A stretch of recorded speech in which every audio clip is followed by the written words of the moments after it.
గురు Raghavendra project మరమ్మతు పనులు చేపట్టాలని డిమాండ్ చేస్తూ కర్నూలు జిల్లా ఎమ్మిగనూరులో రైతులు ధర్నా చేపట్టారు. గురు రాఘవేంద్ర ప్రాజెక్టు కార్యాలయం ముందు వైసీపీ రాష్ట్ర అధికార ప్రతినిధి గడ్డం నారాయణరెడ్డి ఆధ్వర్యంలో ఈ ధర్నా జరిగింది. కార్యాలయంలో అధికారులు అందుబాటులో లేకపోవడంతో ఖాళీ కుర్చీకే వినతి పత్రం సమర్పించారు. గురు రాఘవేంద్ర ప్రాజెక్టు మరమ్మతు పనుల్లో అధికారుల నిర్లక్ష్యంతో రైతుల పొలాలకు నీళ్లు అందడం లేదని నారాయణరెడ్డి ఆవేదన వ్యక్తం చేశారు.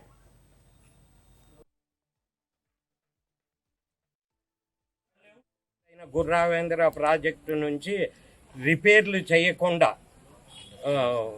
ఇప్పుడు పంటకి రెడీ అయింది, నదిలో నీళ్లు పారుతున్నా రిపేర్లు చేయకోకుండా ఇంకా రిపేర్లు కాలేదు, సాగునీరు విడుదల చేయలేమంటున్నందుకే ఈరోజు మేమందరు కలిసి సాగునీరు విడుదల చేయాలని ధర్నా చేస్తున్నాం.